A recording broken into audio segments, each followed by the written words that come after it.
반격이 불가능합니다. 중국군 장교가 베이징에 보고한 단 한마디에 중앙군사위원회가 발칵 뒤집혔습니다. 52대의 기갑부대가 고작 신문의 자주포에 96시간 만에 철수한 겁니다. 더 충격적인 건 따로 있었습니다. 한국은 총 한 발도 쏘지 않았습니다. 경고만으로 중국군을 물린 겁니다. 나토 8개국이 즉시 도입을 결정했고 미국은 긴급 보고서를 작성했습니다.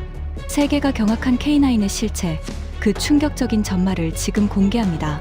시작하기 전 구독과 좋아요, 그리고 대한민국 화이팅 댓글로 한국을 응원해주세요. 모든 것은 그해 초여름 베이징에서 시작됐습니다. 서부정구 지하 작전실. 형광등 불빛 아래 20명 남짓한 장교들이 빼곡히 들어차 있었습니다. 긴급 소집령이 떨어진 건 불과 3시간 전이었죠. 저는 맨 앞줄에 앉아 대형 스크린을 응시했습니다. 화면에는 라다크 지역의 위성사진이 떠 있었고 붉은 선이 국경을 따라 그어져 있었습니다. 제군들. 시정쿤 부사령관이 입을 열었습니다. 소장 계급장을 단 그의 목소리는 낮고 단호했죠. 중앙군사위원회의 결정이다. 라다크 가란 계곡 일대 국경선 2km 지점까지 진출한다. 회의실에 술렁임이 일었습니다. 2km라는 숫자가 의미하는 바를 모르는 장교는 없었거든요. 사실상 인도 영토 코앞까지 들어가겠다는 얘기였습니다. 보고에 따르면 인도군이 병력을 증강하고 있다. 이번에 확실히 선을 그어야 해. 부사령관은 레이저 포인터로 지도 위 한 점을 가리켰습니다. 목표 지점이다. 현재 우리 기갑부대 52대가 대기 중이야. 99A식 전차 28대, 영사 A식 보병 전투차 18대, 그리고 PLG-5 자주포 6문. 저는 속으로 계산했습니다. 52대라. 인도군 국경수비대가 보유한 전력의 3배는 될 겁니다. 압도적인 물량이었죠. 그런데 문제가 하나 있어. 부사령관의 표정이 살짝 굳었습니다. 인도군이 이상한 짓을 하고 있다. 리웨이 중령, 정보 보고해. 저는 자리에서 일어났습니다. 손에 든 태블릿을 들어 올리며 보고를 시작했죠. 48시간 전 인도군이 델리 남부 마을리 기지에서 자주포 부대를 이동시켰습니다. 목적지는 라다크레 기지. 현재 이동 중으로 확인됩니다. 자주포, 기종이 뭔가? 장하오 대대장이 물었습니다. 기갑부대를 직접 지휘할 중령이었죠. K9입니다. 회의실이 잠시 조용해졌습니다. 그러더니 누군가 피식 웃음을 터뜨렸습니다. K9이라고? 한국 거. 그렇습니다. 저도 웃음을 참기 어려웠습니다. 솔직히 말씀드리면 그때 저는 한국 무기를 전혀 위협으로 생각하지 않았거든요. 면문이나 오는 건데 위성 정보에 따르면 신문입니다. 이번엔 여러 명이 동시에 웃었습니다. 장하오 대대장은 고개까지 저으며 말했죠. 신문, 우리가 52대인데 보병 호위 차량까지 합치면 총 38대 규모의 행렬입니다. 하지만 화력은 자주포 신문이 전부입니다. 부사령관이 손을 들어 웃음을 제지했습니다. 방심하지 마라. K9이 그렇게 만만한 물건은 아니야. 폴란드가 대량 도입했고 터키도 쓰고 있어. 부사령관님. 저는 한 발 앞으로 나섰습니다. 자신감이 넘쳤죠. K9은 전시회용 무기입니다. 화려한 스펙을 자랑하지만 실전에서 검증된 적이 없습니다. 한국군은 625 이후 단 한 번도 전쟁을 치르지 않았습니다. 반면 우리 PLG-5는 수많은 훈련과 실전 시뮬레이션을 거쳤고 티베트 고원에서 수년간 운용 경험이 있습니다. 제 말에 장교들이 고개를 끄덕였습니다. 게다가 K9의 약점은 명확합니다. 첫째, 고산지대 운용 경험 전무. 둘째, 인도군의 정비 능력 미지수. 셋째, 보급선이 1100km나 됩니다. 델리에서 라다크까지. 우리 보급선의 절반도 안 되는 거리지만 히말라야 산맥을 넘어야 합니다. 부사령관이 턱을 괴며 물었습니다. 결론이 뭔가? 52대면 충분합니다. 아니, 과할 정도입니다. 저는 단호하게 말했습니다. 그때 제 목소리가 얼마나 자신만만했는지 지금 생각하면 얼굴이 화끈거립니다. K9이 아무리 날뛰어봐야 숫자를 이길 순 없습니다. 그리고 솔직히 말씀드리면 저는 잠시 뜸을 들였습니다. 한국 무기는 전시용입니다. 포장만 화려한 수출 상품이죠. 실제로 3년 전 방산 전시회에서 K9을 직접 봤습니다. 외관은 훌륭했지만 그게 다였습니다. 회의실에 동의의 웅성거림이 퍼졌습니다. 부사령관은 잠시 생각에 잠겼다가 고개를 끄덕였습니다. 좋다. 류웨이 중령, 자네가 현장 참모로 투입된다. 장하오 대대장과 함께 기갑부대를 지휘해. 알겠습니다. 저는 경례를 올렸습니다. 가슴이 뛰었죠. 드디어 실전이었습니다. 출발은 내일 영우영 0시. 72시간 내에 목표 지점 도달. 질문 있나? 아무도 손을 들지 않았습니다. 우리 모두 같은 생각이었거든요. 고작 K9 신문 따위 상대도 안 된다. 회의가 끝나고 저는 작전실을 나섰습니다. 복도에서 장하오 대대장과 마주쳤죠. 류웨이, 한국 무기 실제로 봤다며? 응. 3년 전 IDX 전시회에서. 어땠어? 저는 어깨를 으쓱했습니다. 껍데기는 멋있더라. 하지만 그게 다야. 실전 데이터가 전무하잖아. 우리 PLG-5는 티베트에서 수백 발을 쐈지만 K9은 한국 내에서도 제대로 된 실사격 훈련을 못해. 환경 규제 때문에. 장하오가 픽 웃었습니다. 환경 규제라. 전쟁이 나면 환경 규제가 적을 막아주나? 그러게. 한국은 그런 나라야. 실전을 몰라. 전쟁의 무서움을 몰라. 우리는 함께 웃었습니다. 복도 끝 창문으로 베이징의 야경이 보였습니다. 수천만 개의 불빛이 반짝이고 있었죠. 저는 그 풍경을 바라보며 생각했습니다. 이번 작전은 쉬울 거야. 52대 대신문. 숫자만 봐도 답이 나오잖아. 그때 저는 몰랐습니다. 숫자가 전부가 아니라는 걸. 그리고 그 신문이 우리 52대를 어떻게 짓밟을지 상상조차 못했습니다. 다음 날 새벽 4시, 신장 우르무치 외곽의 기갑부대 주둔지. 저는 숙소에서 일어나 창밖을 내다봤습니다. 동이 트기 전의 어둠 속에서 전차들의 실루엣이 희미하게 보였습니다. 99A식 전차 28대가 줄지어 서 있었고 그 뒤로 보병 전투차와 자주포가 늘어서 있었죠. 52대. 대단한 전력이었습니다. 저는 세면을 마치고 장교 식당으로 향했습니다. 이른 시간인데도 식당은 이미 북적였습니다. 출격을 앞둔 장교들이 아침을 먹고 있었거든요. 저는 쟁반을 들고 한쪽 테이블에 앉았습니다. 류웨이, 여기야. 장하오 대대장이 손을 흔들었습니다. 그 옆에는 포병대대 지휘관 천진소령이 앉아 있었죠. 잠은 잤어? 2시간. 너는? 나도 비슷해. 장하오가 국수를 후루룩 들이켰습니다. 저도 젓가락을 들었죠. 천진, PLG-5 상태는? 완벽해. 어젯밤에 전문 점검 끝났어. 포신 상태, 유압 시스템, 사격 통제 컴퓨터 전부 이상 없음. 천진 소령이 자신 있게 대답했습니다. PLG-5를 누구보다 아끼는 장교였거든요. 사거리 얼마까지 나와? 제가 물었습니다. 표준 포탄으로 28km, 로켓 추진탄으로 35km. 충분하지. 충분하고도 남지. 장하오가 맞장구 쳤습니다. 그나저나 K9 얘기 들었어? 인도군이 신문 끌고 온다며? 천진이 코웃음을 쳤습니다. 들었지. 웃기더라. 신문 가지고 뭘 하겠다는 거야? 그러게. 우리만 해도 PLG-5가 육문인데 거기에 전차 28대, 보병 전투차 18대, 총 52대야. 오, 대1이 넘어. 장하오가 손가락을 꼽으며 말했습니다. 저는 국수를 씹으며 3년 전 기억을 떠올렸습니다. 아부다비 IDX 방산 전시회. 한국관에 전시된 K9 자주포를 직접 봤었죠. K9, 나 직접 봤어. 그래, 어땠는데? 장하오가 흥미롭다는 듯 물었습니다. 외관은 인정해. 깔끔하더라. 도장도 예쁘고. 근데 저는 젓가락을 내려놓았습니다. 전시용이야. 딱 봐도 알겠더라고. 한국 측 설명을 들어보니까 자동 장전 시스템이 분당 6발이래. 근데 실제로 그 속도로 쏴본 적이 있냐고 물으니까 말을 못하더라. 실사격 데이터가 없다는 거야? 훈련장에서 몇 발 쏴본 게 다래. 실전은커녕 대규모 실사격 훈련도 못 해봤대. 환경 문제로. 천진이 허탈하게 웃었습니다. 환경 문제. 전쟁 나면 환경이 중요해? 그러니까. 한국은 그런 나라야.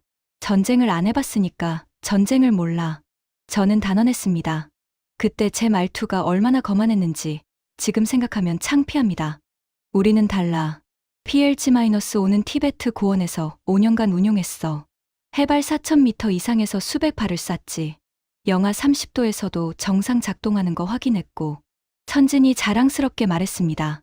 고산지대에 경험이 없는 K9이 히말라야에서 제대로 작동할 리 없어. 공기가 희박하면 엔진 출력이 30% 이상 떨어져. 게다가 기온이 영하 20도 밑으로 내려가면 유압 시스템이 버벅거려. K9이 그걸 버틸 수 있을까? 저도 고개를 끄덕였습니다. 맞아. 고산지대 전투는 우리 홈그라운드야. K9은 여기서 처음 작동해보는 거잖아. 우리가 5년간 쌓은 노하우를 이길 수 없어. 장하오가 국수 그릇을 비우며 말했습니다. 결론은 하나야. 52대면 충분해. 아니, 과해. 과하지. 신문짜리 자주포 잡는데 52대라니. 파리 잡는데 대포 쏘는 격이야. 우리는 함께 웃었습니다. 식사를 마치고 저는 장비 점검을 위해 차량 정비소로 향했습니다. PLG-5 자주포 용문이 줄지어 서 있었죠. 새벽 공기가 차가웠습니다. 입김이 하얗게 피어올랐습니다. 중령님. 정비병 하나가 다가왔습니다. 전 문 점검 완료했습니다. 연료 만충, 탄약 적재 완료. 155mm 고폭탄 각 포당 40발, 총 240발입니다. 엔진 상태는 완벽합니다. 국산 엔진이라 고산지대에서도 문제없습니다. 저는 PLG-5의 포신을 쓰다듬었습니다. 차가운 금속 촉감이 손바닥에 전해졌죠. 이 포가 얼마나 많은 포탄을 쏴왔는지 저는 잘 알고 있었습니다. K9보다 낫지. 저는 중얼거렸습니다. K9은 독일제 엔진을 쓴대. MTU인가. 좋은 엔진이긴 하지만 히말라야에서 테스트해 본 적 없을 거야. 우리 엔진은 티베트에서 5년간 굴렸어. 그 차이가 크지. 정비병이 고개를 끄덕였습니다. 중령님 말씀대로입니다. 현지 적응력은 저희가 앞서죠. 저는 만족스럽게 웃었습니다. 그때였습니다. 주머니에서 진동이 울렸습니다. 위성전화였죠. 발신자는 베이징 정보부였습니다. 여보세요. 리웨이 중령입니까? 긴급 정보입니다. 말씀하세요. K9 부대가 예상보다 빠르게 이동 중입니다. 현재 만날리 통과. 예상 도착 시간이 12시간 앞당겨졌습니다. 저는 미간을 찌푸렸습니다. 12시간이나? 이동 속도가 왜 그렇게 빨라? 확인 중입니다. 하지만 이동 경로상 무리가 있어 보입니다. 히말라야 산길을 그 속도로 달리면 장비에 무리가 갈 겁니다. 저는 피식 웃었습니다. 무리해서 빨리 오면 뭐해? 도착했을 때 장비가 고장 나 있으면 끝이지. 그렇긴 합니다만. 알았어. 보고 고마워. 전화를 끊고 저는 하늘을 올려다봤습니다. 동이 트고 있었습니다. 하늘이 붉게 물들기 시작했죠. 서두르는 건 좋은데. 저는 혼잣말을 했습니다. 급하게 오다가 고장나면 그것도 우리 덕이지. 그때 저는 전혀 의심하지 않았습니다. K9이 그 험한 길을 무사히 넘어올 거라는 걸. 그리고 도착했을 때 완벽한 상태로 우리를 기다리고 있을 거라는 걸. 오전 5시 정각. 52대의 철의 행렬이 움직이기 시작했습니다. 해발 3,500m, 신장 위구르 자치구를 벗어나 티베트 고원으로 진입했을 때 저는 선두 지휘 차량에서 창밖을 내다봤습니다. 끝없이 펼쳐진 황토색 고원, 멀리 설산이 보였습니다. 히말라야 산맥의 끝자락이었죠. 중령님, 고도 3,500m 돌파했습니다. 운전병이 보고했습니다. 저는 고개를 끄덕이며 뒤를 돌아봤습니다. 52대의 장갑 차량이 줄지어 따라오고 있었습니다. 먼지를 일으키며 달리는 전차들의 모습이 장관이었죠. 99A식 전차의 125mm 포신이 햇빛을 받아 번쩍였습니다. 대단하지 않아? 장하오 대대장이 옆에서 말했습니다. 응, 우리 기갑부대 자랑이야. 저것들이 다 국경으로 간다. 인도군이 벌벌 떨겠지. 저는 웃었습니다.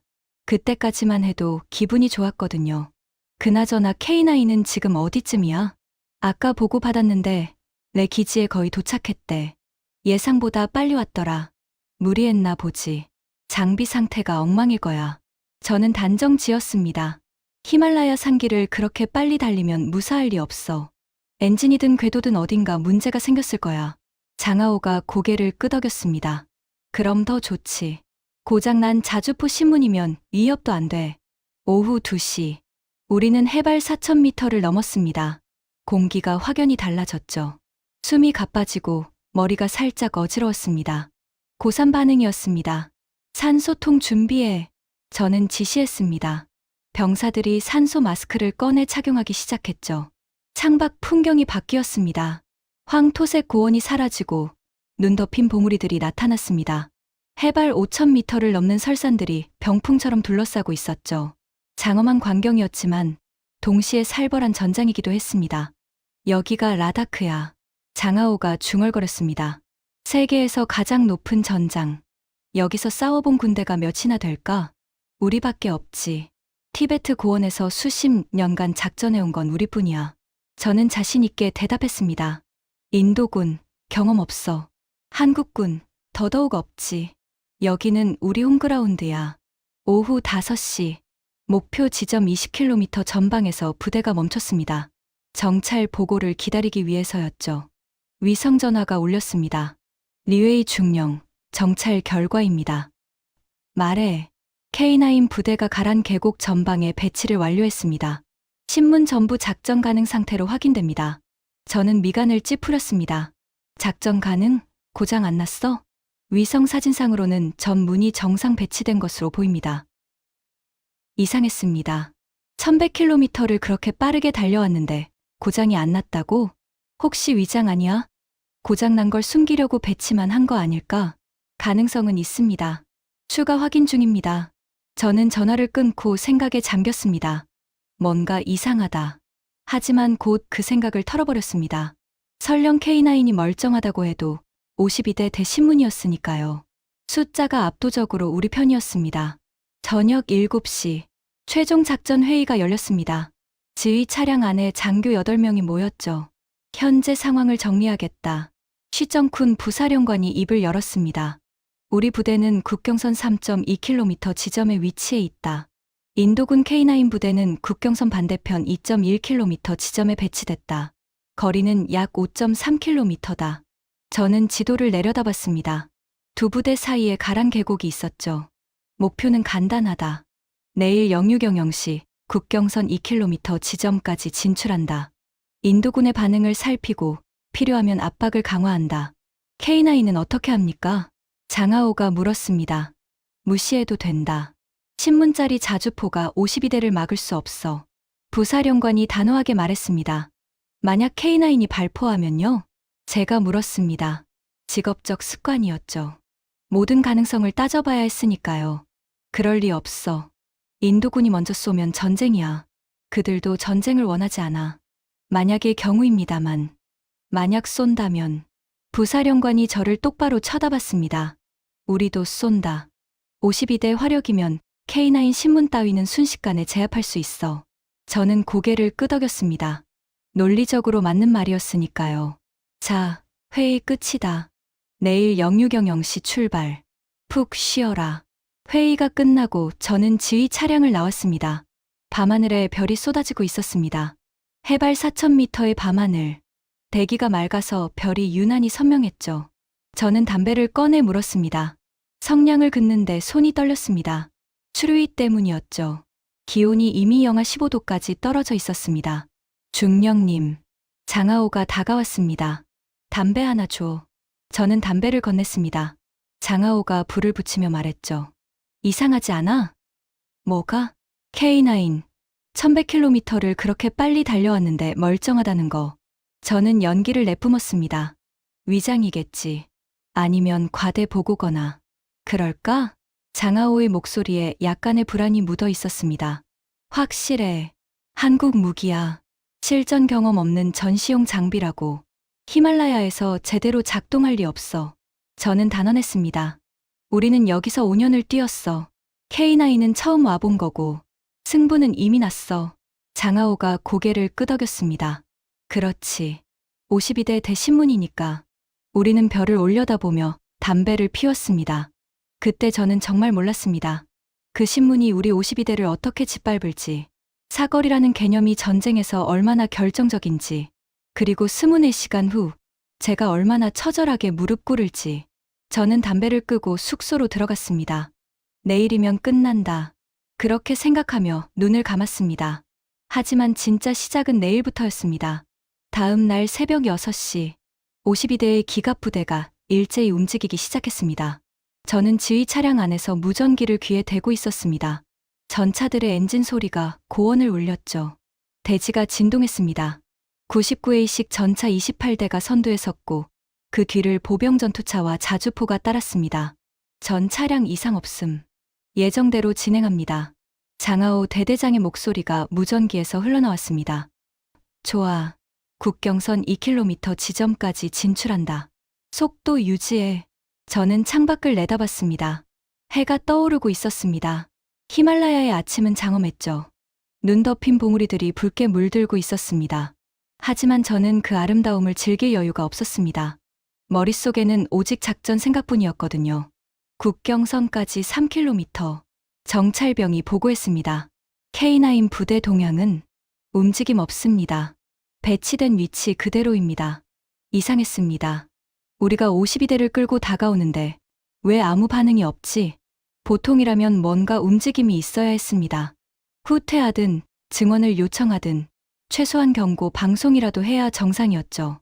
그런데 K9 부대는 꿈쩍도 안 하고 있었습니다. 저놈들 뭐 하는 거야? 장하오가 무전기로 물었습니다. 모르겠어.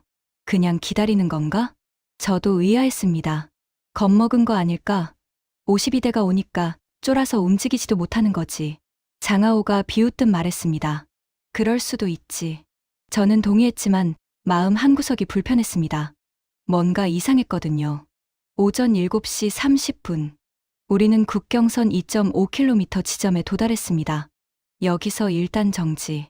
시정쿤 부사령관의 명령이 떨어졌습니다.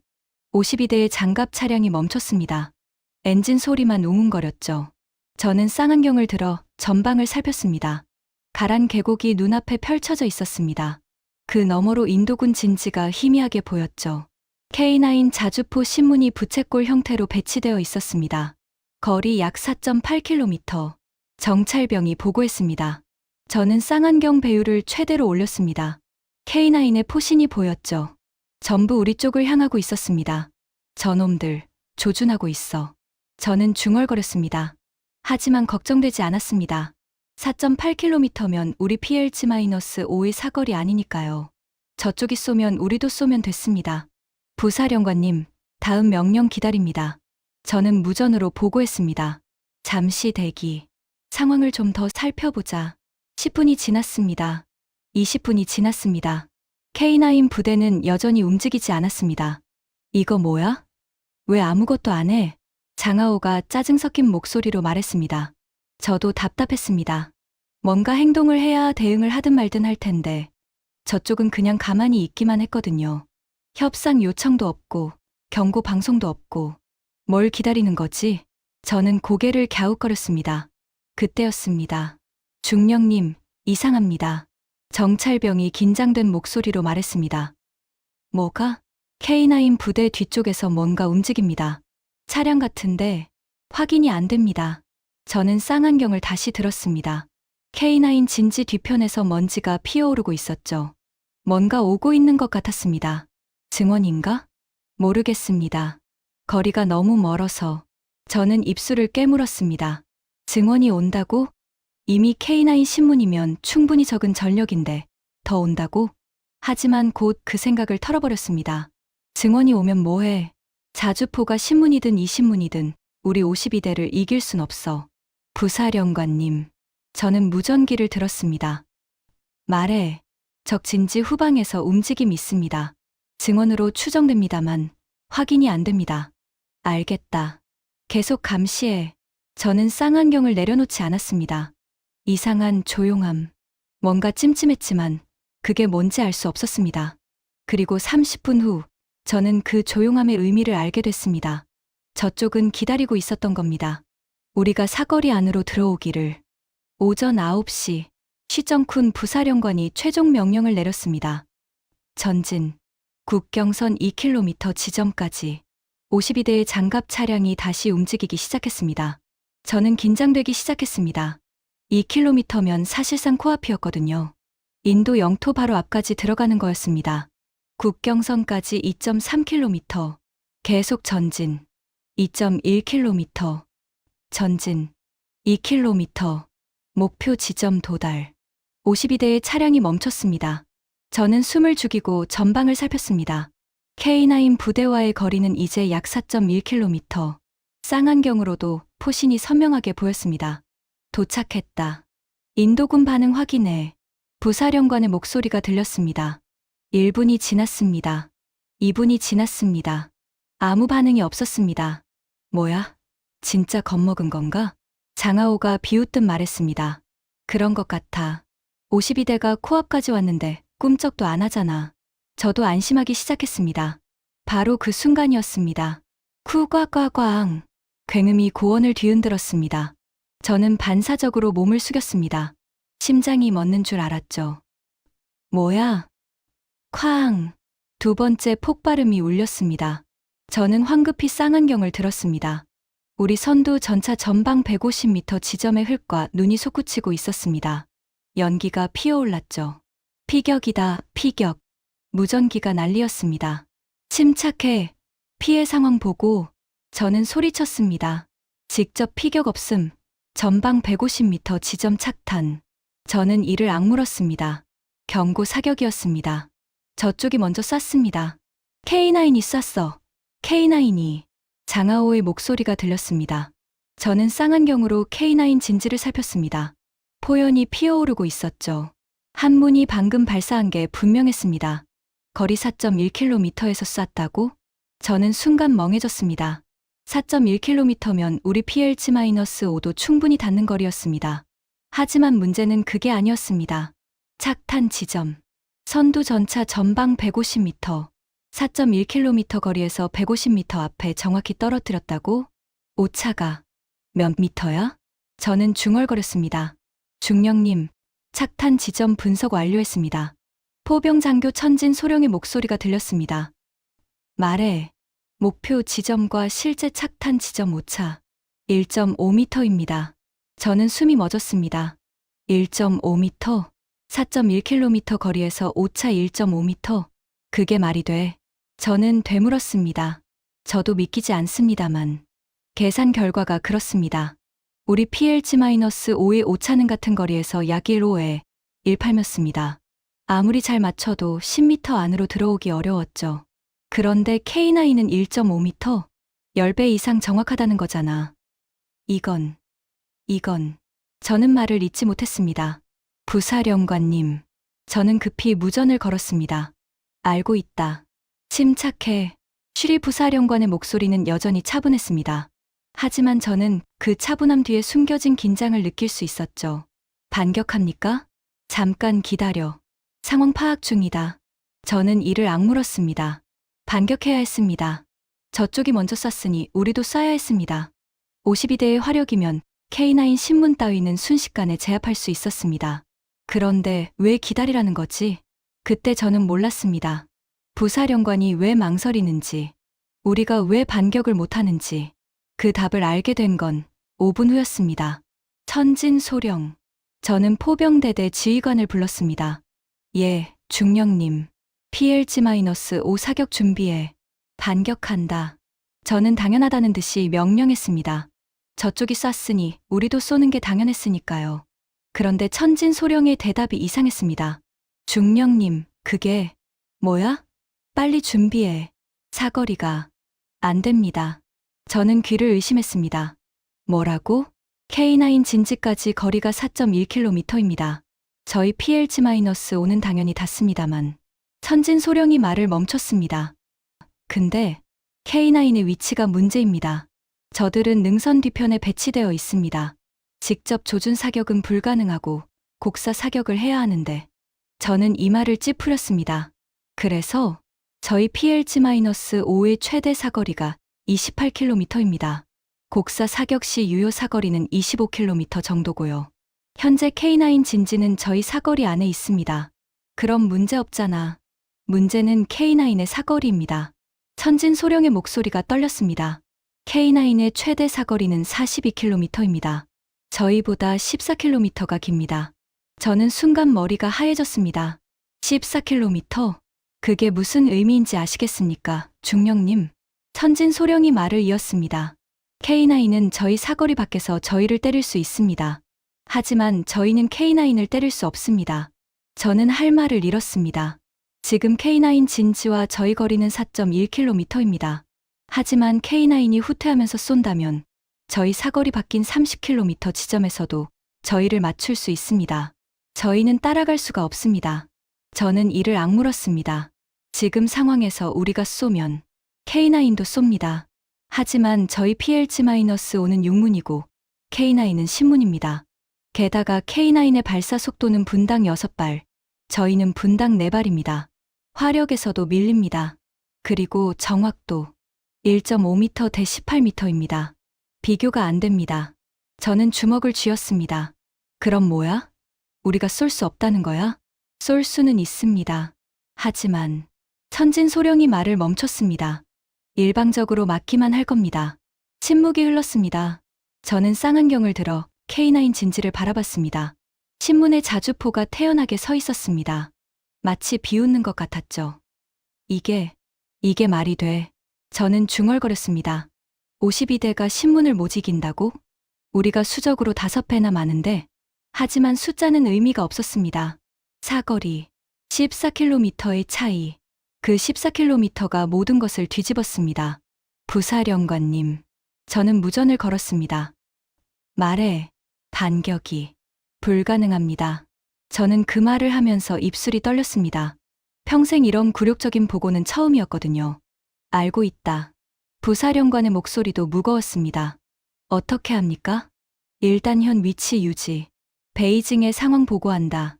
무전이 끊겼습니다. 저는 지휘 차량 의자에 털썩 주저앉았습니다. 장하오 대대장이 다가왔습니다. 류에이, 왜 그래? 반격 못해. 뭐, 사거리가 안 닿아. 장하오의 얼굴이 굳었습니다. 그게 무슨 소리야? 4km밖에 안 되는데? 저쪽 사거리가 42km야. 우리는 28km고 14km 차이야. 저놈들은 우리 사거리 밖에서 쏠 수 있어. 우리는 못 쏴. 장하오가 쌍안경을 들었습니다. K9 진지를 한참 바라보더니 욕설을 내뱉었습니다. 젠장. 이게 뭐야. 저도 같은 심정이었습니다. 어젯밤 그렇게 비웃었는데 한국 무기는 전시용이라고, 실전에선 무용지물이라고. 그런데 지금 우리가 꼼짝 못하고 있었습니다. 신문의 자주포 앞에서, 고작 신문 앞에서 52대가 발이 묶였습니다. 저는 하늘을 올려다봤습니다. 맑은 하늘이었습니다. 하지만 제 마음은 먹구름이 가득했습니다. 오전 11시, 베이징에서 연락이 왔습니다. 중앙군사위원회의 지시다. 쉬정쿤 부사령관이 장교들을 소집해 말했습니다. 현 위치 유지. 후퇴는 없다. 어떻게든 압박을 유지하라. 저는 이를 악물었습니다. 현 위치 유지라니. 지금 우리는 K9의 사거리 안에 갇혀 있었습니다. 움직이면 쏘고 가만히 있어도 언제든 쏠 수 있는 상황이었죠. 그런데 후퇴하지 말라고요? 부사령관님, 이건 자살행위입니다. 장하오가 항의했습니다. 알아. 하지만 명령이다. 저쪽이 실탄을 쏘면 어떻게 합니까? 그때 가서 생각한다. 부사령관의 표정이 굳어 있었습니다. 그도 이 상황이 얼마나 위험한지 알고 있었죠. 일단 참호를 파. 방어 태세를 갖춰. 명령이 떨어졌습니다. 병사들이 차량에서 내려 삽을 들었습니다. 얼어붙은 땅을 파기 시작했죠. 해발 4,000m 이상의 고원에서 삽질은 고역이었습니다. 공기가 희박해서 조금만 움직여도 숨이 찼거든요. 저는 지휘 차량 안에서 상황을 정리했습니다. 현재 상황. 우리 52대, 국경선 2km 지점. 적 K9 신문, 국경선 반대편 2.1km 지점. 거리 약 4.1km. 문제 사거리 차이 14km. 반격 불가. 젠장. 저는 책상을 내리쳤습니다. 어떻게 해야 하지? 전진하면 K9이 실탄을 쏜다. 우리는 일방적으로 맞는다. 후퇴하면 베이징이 허락 안 한다. 정치적 패배다. 가만히 있으면 언제까지? 답이 없었습니다. 오후 2시. 하늘이 어두워지기 시작했습니다. 기상병이 보고했습니다. 중령님, 기압이 급격히 떨어지고 있습니다. 폭설이 올 것 같습니다. 저는 창밖을 내다봤습니다. 서쪽 하늘에 검은 구름이 몰려오고 있었죠. 언제쯤? 이에 3시간 내로 시작될 것 같습니다. 저는 생각에 잠겼습니다. 폭설이 오면 어떻게 될까? 시야가 차단되면 K9도 못 쏘지 않을까? 아니, 어쩌면 기회일 수도 있었습니다. 부사령관님, 저는 무전을 걸었습니다. 말해. 폭설이 올 것 같습니다. 시야가 차단되면 K9의 조준 능력이 떨어질 겁니다. 그때 전진하는 건 어떻습니까? 부사령관이 잠시 생각했습니다. 일리가 있어. 폭설이 오면 레이더도 제대로 작동 안 할 테니까. 예. 눈보라 속에서 야간 기습 이동을 하면 K9 사거리 안으로 들어갈 수 있습니다. 좋아. 준비해둬. 저는 희망이 생겼습니다. 폭설만 오면 된다. 눈이 시야를 가려주면 우리가 몰래 다가갈 수 있다. 그때 K9 사거리 안으로 들어가서 한 방에 끝내는 거다. 저는 작전을 구상하기 시작했습니다. 오후 5시. 예보대로 눈이 내리기 시작했습니다. 처음에는 가루눈이었습니다. 하지만 30분 만에 한방눈으로 바뀌었고 1시간 후에는 폭설이 됐습니다. 시야가 50m 이하로 떨어졌습니다. 기온도 급격히 내려갔습니다. 영하 20도를 넘어 영하 25도, 영하 28도까지 떨어졌죠. 지금이다. 저는 장하오에게 말했습니다. 야간 기습 이동 준비해. 폭설을 이용해서 K9 진지까지 접근한다. 알겠어. 장하오가 고개를 끄덕였습니다. 밤 10시. 52대의 장갑 차량이 조용히 움직이기 시작했습니다. 전조등을 끄고 야간 투시경에 의존해 이동했습니다. 폭설 속에서 앞 차량의 윤곽조차 희미하게 보였죠. 천천히, 차간거리 유지해. 저는 무전으로 지시했습니다. 속도는 시속 10km 남짓. 거북이 걸음이었지만 들키지 않는 게 중요했습니다. 1시간이 지났습니다. 현재 위치, 국경선 1.5km 지점. 저는 긴장하며 전방을 살폈습니다. 눈보라 때문에 아무것도 보이지 않았습니다. K9 동향은 확인 불가. 시야 확보 안 됩니다. 좋아. 저쪽도 못 보고 있다. 계속 전진. 우리는 조금씩 다가갔습니다. 1.3km, 1.1km, 1km. 이제 거의 다 왔다. 조금만 더 가면 K9 사거리 안으로 들어간다. 그때 우리 화력으로 한 방에 끝낼 수 있다. 저는 승리를 확신했습니다. 하지만 다음 순간 그 확신은 산산조각이 났습니다. 같은 시각, 베이징. 중앙군사위원회 지하 벙커에서 긴급회의가 열리고 있었습니다. 대형 스크린에는 라다크 국경의 위성사진이 떠 있었습니다.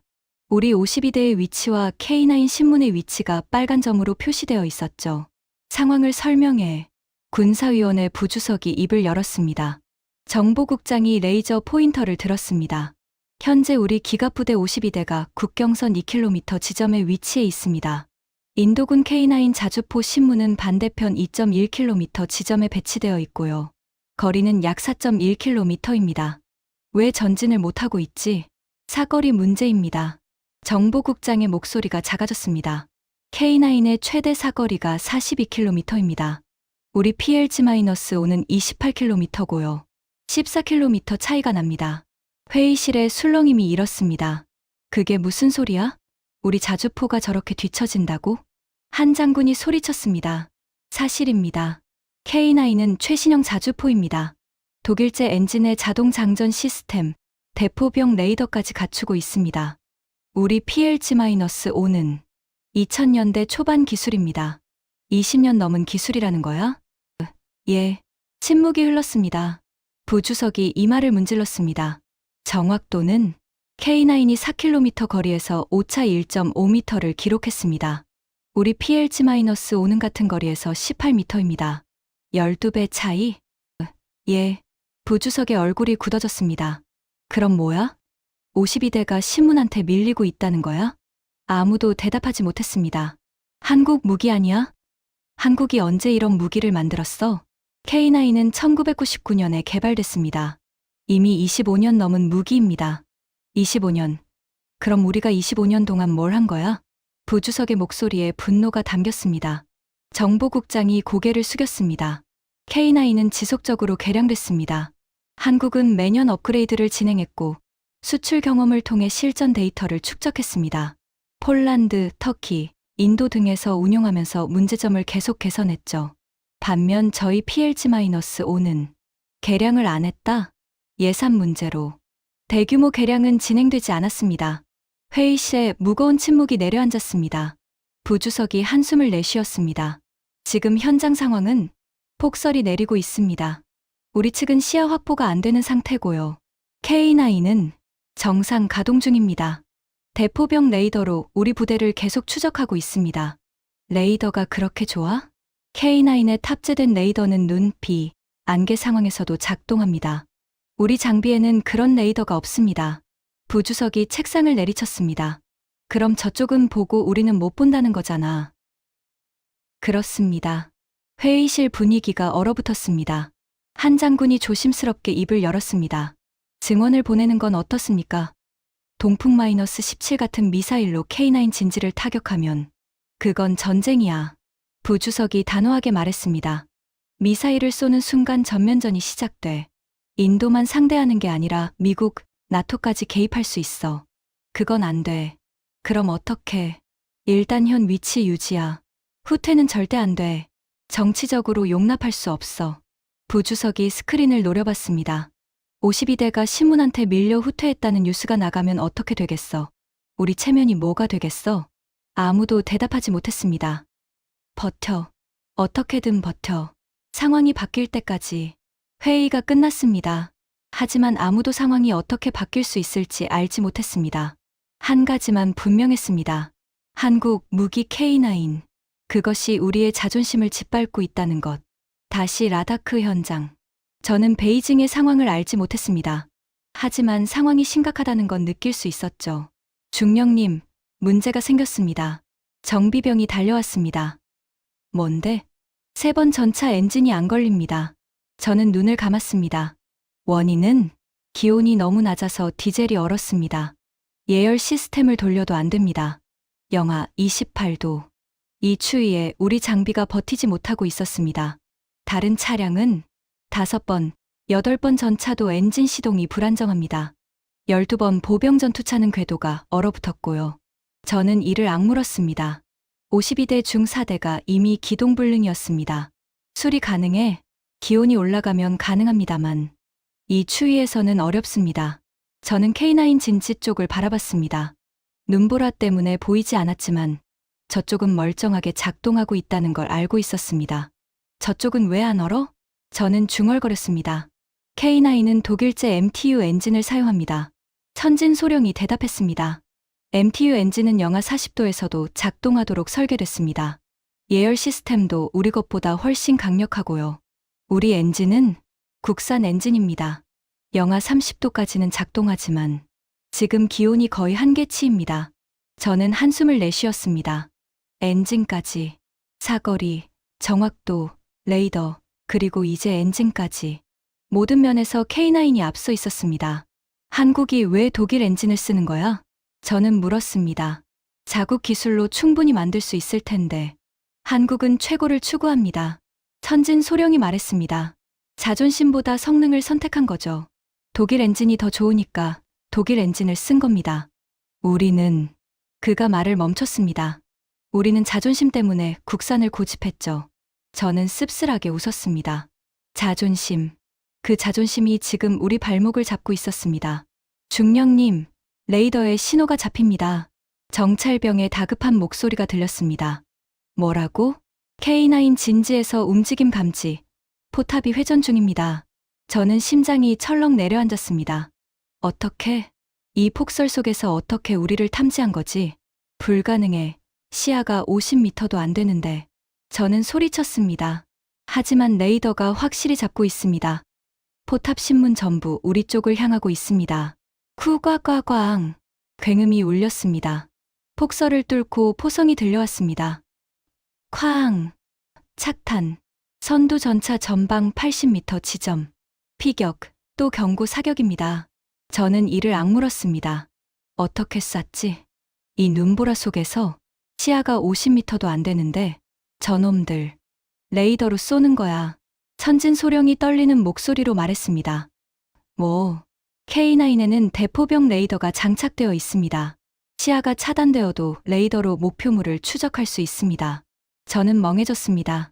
우리 PLG-5에는 없습니다. 저는 하늘이 무너지는 기분이었습니다. 폭설이 기회라고 생각했습니다. 시야가 차단되면 K9도 못 쏠 거라고. 하지만 K9은 레이더로 쏘고 있었습니다. 눈보라 속에서도, 칠흑 같은 어둠 속에서도 우리만 장님이었습니다. 쿠과과광. 세 번째 포성. 이번에는 더 가까웠습니다. 선두 전차 전방 50m. 경고가 점점 가까워지고 있습니다. 후퇴. 전 차량 후퇴. 저는 소리쳤습니다. 52대의 장갑 차량이 황급히 후진하기 시작했습니다. 하지만 폭설 속 후퇴는 쉽지 않았습니다. 시야가 안 보이니까 서로 부딪힐 뻔한 차량도 있었고 눈에 빠져 헤매는 차량도 있었습니다. 젠장, 젠장, 젠장. 저는 욕설을 내뱉었습니다. 쿠과과광. 네 번째 포성. 이번에는 후미 차량 쪽이었습니다.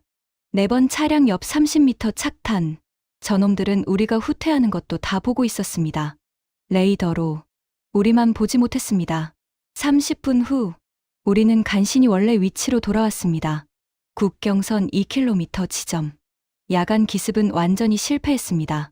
저는 지휘 차량 안에 털썩 주저앉았습니다. 손이 떨렸습니다. 추류이 때문만은 아니었습니다. 두려웠습니다. 처음으로 두려웠습니다. 중령님, 천진소령이 다가왔습니다. 뭐야? K9에 대해 조사해봤습니다. 저는 고개를 들었습니다.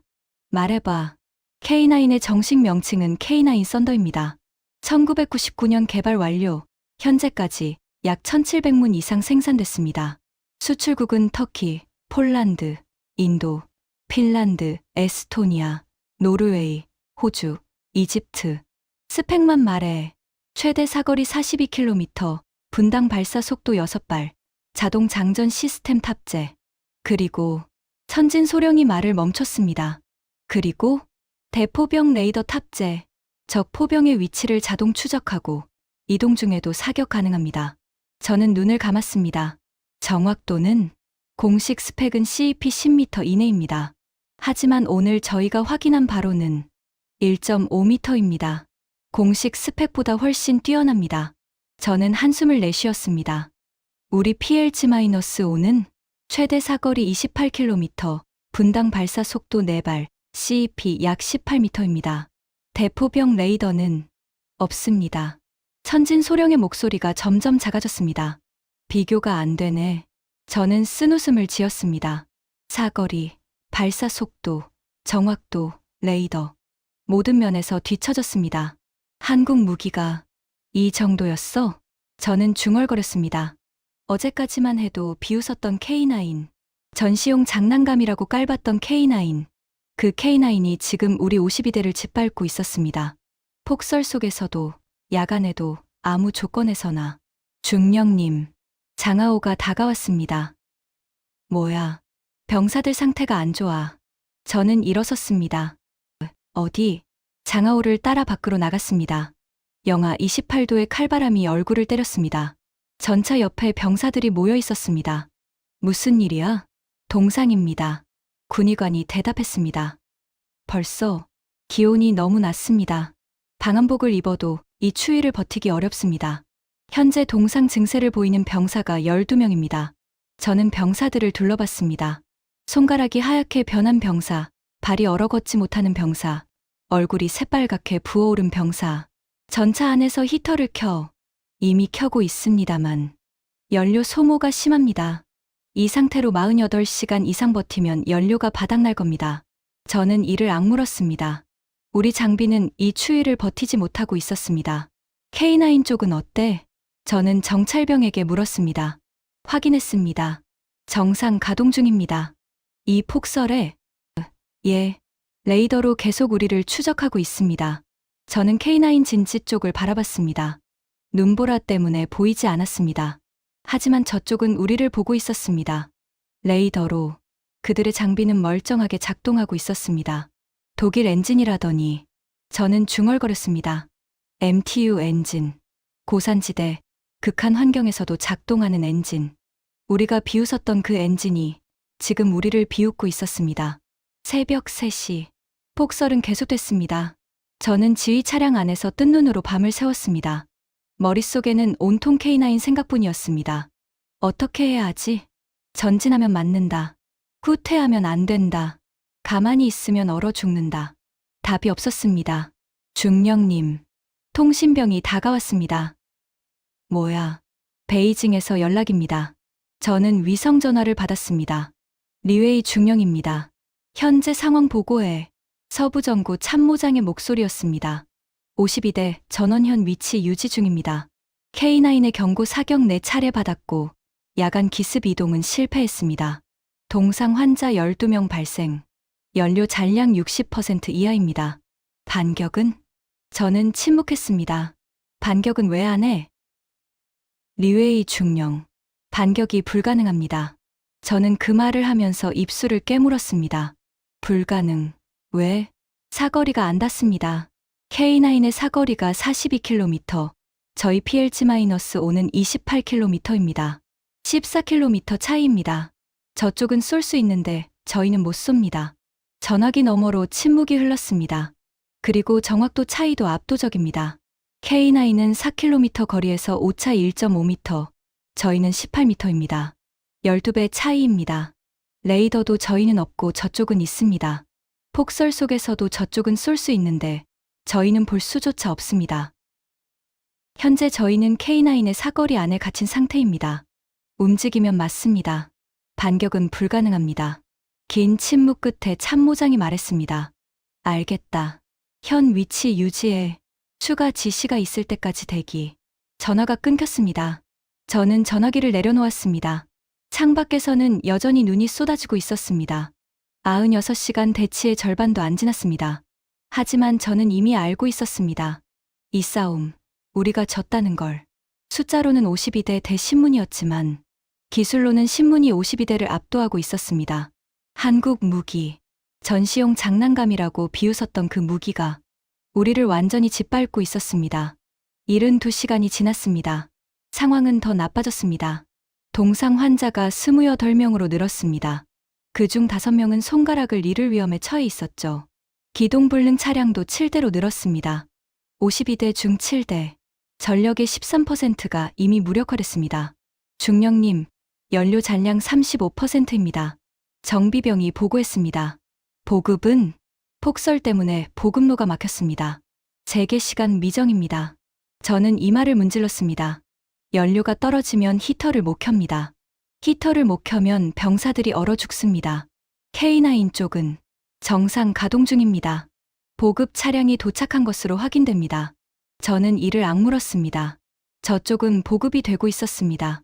히말라야 산맥을 넘어서 어떻게 된 거야? 우리 보급로가 더 가까운데. 인도군은 레 기지에서 80km밖에 안 됩니다. 우리는 우르무치에서 600km 넘게 떨어져 있고요. 저는 한숨을 내쉬었습니다. 거리의 차이. 그것도 우리에게 불리하게 작용하고 있었습니다. 장하오 대대장. 저는 장하오를 불렀습니다. 왜? 한 번 더 시도해보자. 장하오의 눈이 커졌습니다. 또, 야간 기습도 해. 아니, 이번엔 다르게. 저는 지도를 펼쳤습니다. 정면 돌파는 포기하고 우회로를 찾아보자. 여기, 가란 계곡 서쪽으로 돌아가면 K9 진지 측면을 칠 수 있어. 장하오가 지도를 살폈습니다. 거리가 너무 멀어. 30km는 돌아가야 하는데. 알아. 하지만 K9의 레이더는 정면을 향하고 있어. 측면에서 접근하면 탐지 각도가 좁아질 거야. 확실해? 확실하진 않아. 하지만 가만히 앉아서 얼어 죽으니 시도라도 해보는 게 낫잖아. 장하오가 고개를 끄덕였습니다. 좋아. 해보자.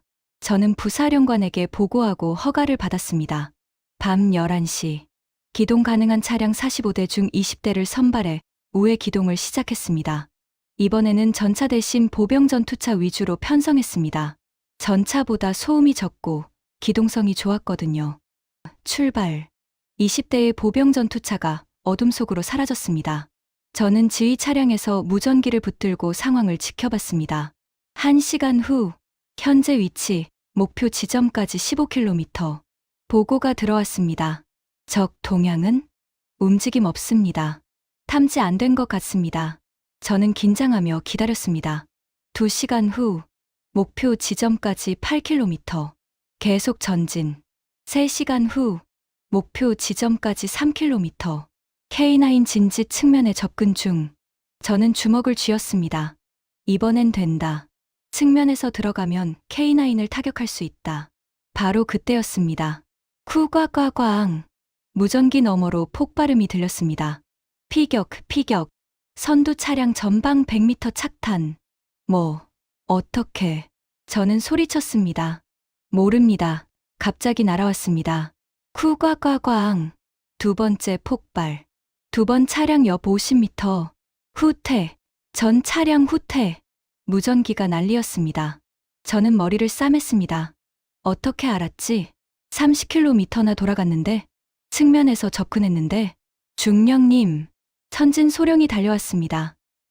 뭐야? K9 진지에서 포탄이 날아온 게 아닙니다. 다른 곳에서 쐈습니다. K9 본진 말고 측면 2km 지점에 추가 배치된 포가 있었습니다. 저는 눈앞이 캄캄해졌습니다. 추가 배치, 몇 문. 확인 중입니다만 최소 2문 이상으로 추정됩니다. 저는 쓰러질 것 같았습니다. 저쪽은 우리가 우회할 것을 예상하고 있었습니다. 미리 측면에 포를 배치해뒀던 겁니다. 함정이었어. 저는 중얼거렸습니다. 20분 후 우회 부대가 돌아왔습니다. 다행히 직접 피격은 없었지만 또다시 실패였습니다. 어떻게 알았을까? 장하오가 멍하니 물었습니다. 드론이겠지. 천진 소령이 대답했습니다. K9 부대에는 정찰 드론이 배속되어 있습니다. 스문의 시간 감시하고 있었을 겁니다. 우리 움직임을 처음부터 알고 있었던 거죠. 저는 하늘을 올려다봤습니다. 폭설이 그쳐 있었습니다. 구름 사이로 별이 보였습니다. 저 위 어딘가에서 드론이 우리를 내려다보고 있었습니다. 우리의 모든 움직임을. 이건 게임이 안 돼. 저는 중얼거렸습니다. 사거리, 정확도, 레이더, 엔진, 그리고 드론까지. 모든 면에서 밀리고 있었습니다. 숫자는 우리가 많았습니다. 52대 대 신문. 하지만 기술 격차가 숫자를 무의미하게 만들었습니다. 중령님, 장하오가 다가왔습니다. 왜? 우리 지는 거야? 저는 대답하지 못했습니다. 장하오가 쓴웃음을 지었습니다. 한국 무기한테, 신문짜리 자주포한테 52대가 지는 거야? 저는 고개를 돌렸습니다. 하늘의 별이 차갑게 빛나고 있었습니다. 모르겠어. 저는 솔직하게 말했습니다. 하지만 한 가지는 확실해. 뭔데? 한국 무기를 얕봤어. 전시용 장난감이라고. 실전 경험 없다고. 그런데 저는 K9 진지 쪽을 바라봤습니다. 저건 장난감이 아니야. 진짜 무기야.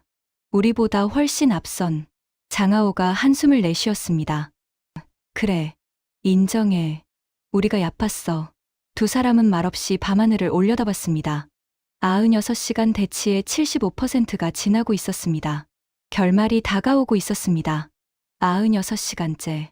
동이 트고 있었습니다. 히말라야의 아침은 여전히 아름다웠습니다. 눈 덮인 봉우리들이 붉게 물들고 하늘은 맑게 개어 있었죠. 폭설이 그친 뒤에 고요함이 계곡을 감싸고 있었습니다.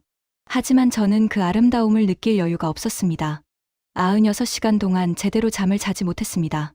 눈이 충혈되어 있었고 온몸이 천근만근이었죠. 하지만 진짜 무거운 건 마음이었습니다. 52대 대신문. 우리가 5배나 많은데 단 한 발도 제대로 쏘지 못했습니다. 중령님. 통신병이 다가왔습니다. 베이징에서 연락입니다. 저는 무거운 몸을 일으켜 위성전화를 받았습니다. 리웨이 중령입니다. 중앙군사위원회 최종 결정이다. 참모장의 목소리가 들렸습니다. 평소와 달리 지쳐 있었습니다. 말씀하십시오. 철수한다. 저는 숨이 멎었습니다. 뭐라고 하셨습니까? 철수 명령이다. 전 부대 원래 위치로 복귀해라. 철수. 그 단어가 머릿속에서 맴돌았습니다. 부사령관님께는 이미 전달했다. 30분 후 철수 개시. 이상. 전화가 끊겼습니다. 저는 전화기를 든 채 멍하니 서 있었습니다. 철수라니. 52대가 신문에게 밀려서 철수한다고? 중령님. 장하오가 다가왔습니다. 철수야. 저는 힘없이 말했습니다. 베이징에서 철수 명령 내렸어. 장하오의 얼굴이 굳어졌습니다. 우리가 물러나는 거야? 응. 신문한테, 고작 신문한테. 저는 대답하지 못했습니다. 장하오가 주먹을 쥐었습니다. 이게 말이 돼? 우리가 50이대야. 저쪽은 신문이고 숫자로는 5배가 많은데. 알아. 그런데 왜 우리가 물러나야 해? 장하오의 목소리가 떨렸습니다. 분노인지 굴욕감인지 알 수 없었습니다. 저는 한숨을 내쉬었습니다. 숫자가 다가 아니야. 사거리 14km 차이, 정확도 12배 차이, 레이더 유무, 엔진 성능, 드론 감시. 저는 하나씩 손가락을 꼽았습니다. 우리는 모든 면에서 밀렸어. 숫자만 많았지 기술이 없었어. 장하오가 입술을 깨물었습니다. 그래도 이건 너무 치욕적이야. 알아. 나도 알아. 저는 K9 진지 쪽을 바라봤습니다. 아침 햇살을 받아 눈이 반짝이고 있었습니다. 그 너머 어딘가에 신문에 K9이 있었죠. 우리를 짓밟은 신문이. 저쪽은 한 발도 실탄을 안 쐈어. 저는 중얼거렸습니다. 96시간 동안 경고 사격만 8번. 전부 빗나가게 쐈어. 일부러. 장하오의 눈이 커졌습니다. 일부러? 응. 저쪽은 우리를 맞출 수 있었어. 1.5m 오차면 전차 정중앙을 맞출 수 있었지. 하지만 안 맞췄어. 저는 씁쓸하게 웃었습니다. 경고만으로 우리를 물렸어. 총 한 발 안 쏘고. 그게 더 굴욕적이야. 장하오가 고개를 떨궜습니다. 젠장. 오전 7시. 시정쿤 부사령관이 전 장교를 소집했습니다. 베이징의 최종 결정이다. 그의 목소리는 낮고 무거웠습니다. 불필요한 충돌을 피하기 위해 우리 부대는 원래 위치로 복귀한다. 아무도 말하지 않았습니다. 이건 패배가 아니다. 부사령관이 말했습니다. 하지만 그 말을 믿는 사람은 아무도 없었죠. 전략적 판단에 따른 후퇴다. 지금 여기서 충돌하는 건 어느 쪽에도 이익이 되지 않는다. 정치적 수사였습니다. 패배를 포장하는 말이었죠. 30분 후 철수 개시. 질서 있게 움직여라. 회의가 끝났습니다. 장교들이 하나둘 떠났습니다. 모두 표정이 굳어 있었죠. 아무도 눈을 마주치지 않았습니다. 오전 7시 30분. 52대의 장갑 차량이 움직이기 시작했습니다. 아니, 45대였습니다. 7대는 고장나서 견인되어야 했거든요. 저는 후미 차량에서 철수하는 부대를 바라봤습니다. 99A식 전차 28대가 천천히 후퇴하고 있었습니다. 125mm 포신이 아침 햇살을 받아 번쩍였죠. 4일 전 이 땅에 처음 들어왔을 때 그 포신은 위협적이었습니다. 적을 향해 겨누면 뭐든 파괴할 수 있을 것 같았죠. 하지만 지금은 달랐습니다. 그 포신은 한 번도 제대로 쏘지 못했습니다. 신문의 자주포 앞에서 무용지물이었죠. 중령님. 천진 소령이 다가왔습니다. 왜? K9 쪽에서 움직임이 있습니다. 저는 쌍안경을 들었습니다. K9 진지가 보였습니다. 신문의 자주포가 여전히 그 자리에 있었죠. 그런데 이상했습니다. 포신이 움직이고 있었습니다. 뭐 하는 거야? 저는 중얼거렸습니다. 포신이 위로 올라갔습니다. 하늘을 향해. 그리고 멈췄습니다. 저건 천진 소령이 말을 잇지 못했습니다. 저도 알았습니다. 경례였습니다. 포신을 하늘로 올리는 것. 군대에서는 경의를 표하는 의미였죠. K9 부대가 우리에게 경례를 보내고 있었습니다. 장난하나? 장하오가 이를 악물었습니다. 이긴 놈이 경례. 비웃는 거야? 하지만 저는 알았습니다. 비웃는 게 아니었습니다. 진심이었습니다. 적이지만 96시간을 함께 버틴 군인에 대한 경의. 극한의 환경에서 싸운 동료에 대한 존중. 저는 쌍안경을 내렸습니다. 아니야. 비웃는 게 아니야. 그럼 뭔데? 존중이야. 군인 대 군인으로. 장하오가 코웃음을 쳤습니다. 이긴 놈이 존중. 웃기네. 저는 대답하지 않았습니다. 하지만 마음 한구석이 복잡했습니다. 저쪽은 이겼습니다. 압도적으로. 하지만 마지막까지 예의를 갖췄습니다. 우리를 조롱하지 않았습니다. 그게 더 뼈아팠습니다. 오전 9시. 52대 중 45대가 국경선을 넘어 후퇴했습니다.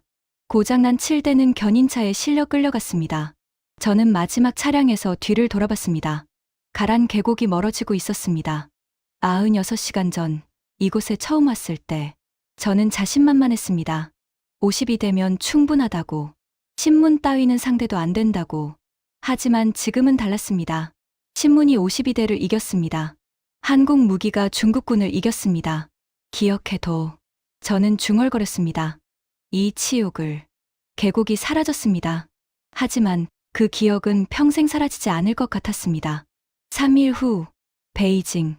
저는 중앙군사위원회 청사에 도착했습니다. 라다크 작전 사후 보고를 위해서였죠. 지하 회의실. 대형 스크린 앞에 10명 남짓한 장성들이 앉아 있었습니다. 저는 그들 앞에 섰습니다. 보고하겠습니다. 저는 리모컨을 들었습니다. 스크린에 K9 자주포의 사진이 떴습니다. K9 썬더. 대한민국 육군의 주력 자주포입니다. 1999년 개발. 현재까지 약 1800문 이상 생산. 수출국은 터키, 폴란드, 인도, 핀란드, 에스토니아, 노르웨이, 호주, 이집트, 루마니아, 영국 등 10개국 이상입니다. 장성들이 고개를 끄덕였습니다. 주요 재원입니다. 최대 사거리 42km, 확장 포탄 사용 시 54km, 분당 발사 속도 최대 6발, 3발 급속 사격 시 15초, 자동 장전 시스템 탑재, 대포병 레이더 탑재, 엔진은 독일 MTU 881K-500 1000마력, 우리 PLG-5와 비교해봐. 한 장성이 말했습니다. 저는 다음 슬라이드로 넘겼습니다. 비교표가 나타났습니다. 항목 K9 썬더 PLG-5 사거리 42km 28km 발사 속도 6발분 4발분 정확도 CP 1.5m 18m 레이더 탑재 미 탑재 엔진 독일 MTU 국산 극한 환경 영하 40도 영하 30도. 회의실이 조용해졌습니다. 차이가 심각합니다. 저는 말을 이었습니다. 사거리 14km 차이. 이것만으로도 K9은 우리 사거리 밖에서 일방적으로 타격할 수 있습니다. 정확도는 12배 차이. 우리가 10발 쏠 때 K9은 한 발로 같은 효과를 냅니다. 레이더는 K9에는 대포병 레이더가 탑재되어 있습니다. 눈, 비, 안개 상황에서도 목표물을 추적할 수 있습니다. 이번 라다크 작전에서 폭설 속에서도 K9은 정상 작동했습니다. 우리는 시야 확보가 안 돼서 아무것도 못했고요. 한 장성이 이 말을 문질렀습니다. 기술 격차가 얼마나 된다고 보나? 저는 잠시 말을 멈췄습니다. 보수적으로 추정해서 최소 8년입니다. 회의실의 술렁임이 일었습니다. 8년. 예. K9은 1999년에 개발됐지만 지속적으로 업그레이드 됐습니다. 최신형 K9A1은 2018년부터 양산 중이고 K9A2는 2024년에 공개됐습니다. 반면 저희 PLG-5는 2008년 이후 대규모 개량이 없었습니다. 16년간 제자리였습니다. 왜 개량을 안 했어? 예산 문제와 자만이었습니다. 저는 솔직하게 말했습니다. 우리는 물량으로 밀면 된다고 생각했습니다. 기술보다 숫자가 중요하다고. 하지만 이번에 증명됐습니다. 기술 격차는 숫자로 메울 수 없습니다. 침묵이 흘렀습니다. 더 충격적인 소식이 있습니다. 저는 다음 슬라이드로 넘겼습니다. 세계 지도가 나타났습니다. 빨간 점들이 여러 나라에 찍혀 있었죠. 라다크 사건 이후 국제사회의 반응입니다. 저는 레이저 포인터를 들었습니다. 첫째, 나토입니다. 유럽 지도가 확대됐습니다. 나토 군사위원회가 K9 공동구매 프로그램을 가동했습니다. 참여국은 폴란드, 루마니아, 에스토니아, 노르웨이, 영국, 핀란드, 호주, 덴마크 8개국입니다. 나토가 한국 무기를? 예. 라다크에서 K9의 성능이 검증되면서 유럽 국가들이 도입을 결정했습니다. 특히 폴란드는 기존 주문에 추가로 300문을 더 주문했습니다. 총 1000문 이상입니다. 장성들의 표정이 굳어졌습니다. 둘째, 미국입니다. 미국 지도가 나타났습니다. 미국 인도태평양 사령부가 한국 화력 재평가 보고서를 작성했습니다. K9의 성능을 높이 평가하면서 동맹국 화력 지원 체계를 재검토하겠다고 밝혔습니다. 미국이 한국 무기를 인정했다고? 예. 보고서에는 이런 문장이 있습니다. 저는 슬라이드를 넘겼습니다. 화면에 영어 문장이 떴습니다. K9 Thunder demonstrated exceptional performance in extreme high altitude conditions, exceeding expectations of NATO standard artillery systems. 번역하면 K9 썬더는 극한의 고고도 환경에서 나토 표준 포병 시스템의 기대치를 뛰어넘는 탁월한 성능을 보여줬다입니다. 회의실이 무거워졌습니다. 셋째, 일본입니다. 일본 지도가 나타났습니다. 일본 방위성이 자국 99식 자주포와 K9의 비교 분석을 지시했습니다. 아직 결과는 나오지 않았지만 일본이 한국 무기를 신경 쓰기 시작했다는 의미입니다. 저는 리모컨을 내려놓았습니다. 결론입니다. 스크린의 마지막 슬라이드가 떴습니다. K9은 더 이상 아시아의 자주포가 아닙니다. 세계 최고 수준의 자주포입니다. 나토가 인정하고 미국이 평가하고 일본이 신경 쓰는 무기입니다. 저는 장성들을 둘러봤습니다. 그리고 그 무기를 만든 건 한국입니다. 625 이후 단 한 번도 전쟁을 치르지 않은 나라.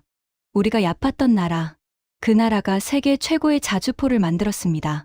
침묵이 흘렀습니다. 제한이 있습니다. 저는 말을 이었습니다. 신형 자주포 개발을 서둘러야 합니다. K9을 목표로 8년 격차를 좁히려면 최소 10년이 걸립니다. 지금 시작해도 늦었습니다.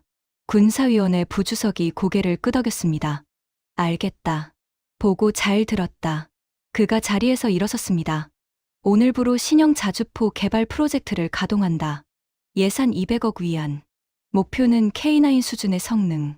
기한은 2030년까지. 장성들이 고개를 끄덕였습니다. 리웨이 중령. 부주석이 저를 불렀습니다. 예, 자네가 이 프로젝트에 참여해라. 현장에서 직접 K9을 경험한 사람이니까. 저는 경례했습니다. 알겠습니다. 회의가 끝났습니다. 저는 회의실을 나서며 생각했습니다.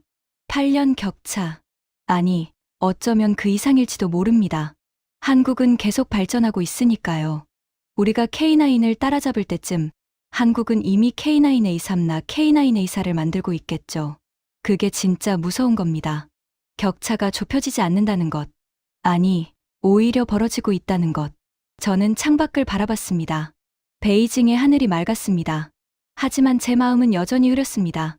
6개월 후, 서울. 저는 민간인 신분으로 한국에 왔습니다. 공식적으로는 휴가였습니다. 하지만 진짜 목적은 따로 있었죠. K9을 직접 보고 싶었습니다. 만드는 곳을, 운영하는 사람들을, 창원의 한화 에어로스페이스 공장. 저는 공장 앞에 서서 한참을 바라봤습니다. 거대한 공장 건물이 늘어서 있었습니다. 그 안에서 K9이 만들어지고 있었죠. 대단하네. 저는 중얼거렸습니다. 6개월 전, 저는 이 무기를 비웃었습니다.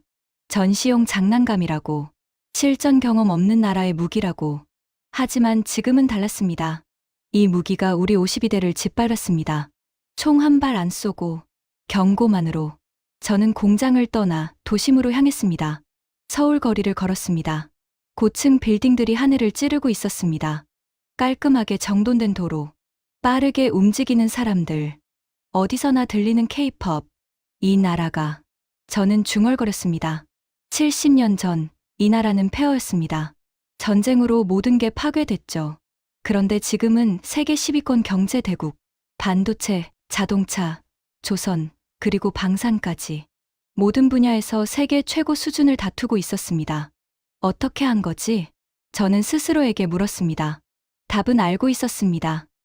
노력, 끊임없는 노력, 자만하지 않고 계속 발전하려는 의지. 우리는 자만했습니다. 물량이면 된다고, 숫자가 기술을 이긴다고. 하지만 틀렸습니다. 기술은 숫자를 압도합니다. 52대가 신문에게 졌습니다. 그게 증거입니다. 저녁, 저는 호텔방에서 창밖을 바라봤습니다. 서울의 야경이 눈부셨습니다. 수백만 개의 불빛이 반짝이고 있었죠. 저는 노트북을 열었습니다. 그리고 보고서를 쓰기 시작했습니다. 제목, 한국 방산의 비밀, 라다크에서의 경험, K9의 성능, 그리고 제가 깨달은 것들. 한국을 얕보지 마라. 저는 타이핑했습니다. 그들은 우리보다 앞서 있다. 최소 8년. 아니, 어쩌면 그 이상. 그들은 멈추지 않는다. 계속 발전한다. 자만하지 않는다. 우리가 따라잡으려면 먼저 인정해야 한다. 우리가 뒤처져 있다는 것을. 그게 첫 번째 단계다. 저는 잠시 손을 멈췄습니다. 창밖의 불빛을 바라봤습니다. 6개월 전, 저는 한국을 비웃었습니다. 하지만 지금은 달랐습니다. 존경했습니다. 아니, 두려웠습니다. 이 작은 나라가, 이 전쟁을 모르는 나라가 어떻게 이런 무기를 만들었는지, 어떻게 우리를 이겼는지. 저는 다시 타이핑을 시작했습니다. K9은 시작에 불과하다. 한국은 K9의 일을 개발 중이다. 자동 장전 시스템이 더 발전하고 사거리는 54km까지 늘어난다. 그들이 멈추지 않는 한 우리는 영원히 뒤처질 것이다.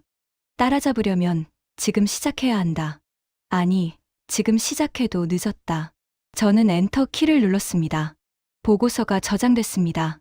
저는 의자에 기대어 눈을 감았습니다. 라다크의 기억이 떠올랐습니다. 96시간의 대치, 폭설 속의 공포, 철수하는 52대의 모습, 그리고 마지막에 본 K9의 포신, 하늘을 향해 올린 포신. 경례, 다시 만나자. 저는 중얼거렸습니다. 그때는 우리가 이긴다. 창밖에서 서울의 불빛이 반짝였습니다. 한국, 이 작은 나라, 전쟁을 모르는 나라, 하지만 세계 최고의 무기를 만든 나라. 저는 그 불빛을 바라보며 다짐했습니다. 언젠가 반드시 따라잡겠다고. 하지만 한 가지는 인정해야 했습니다. 지금 이 순간, 한국은 우리보다 앞서 있다는 것을, 그리고 그게 사실이라는 것을. 지금까지 중국군 장교가 히말라야에서 경험한 충격적인 이야기였습니다. 52대가 신문에게 졌습니다. 숫자가 아닌 기술이 승리한 겁니다. 대한민국의 저력을 세계에 알릴 수 있도록 이 이야기를 널리 공유해 주세요. 우리가 만든 무기가 세계를 놀라게 합니다. 구독과 좋아요도 부탁드립니다. 지금까지 감동피치였습니다. 감사합니다.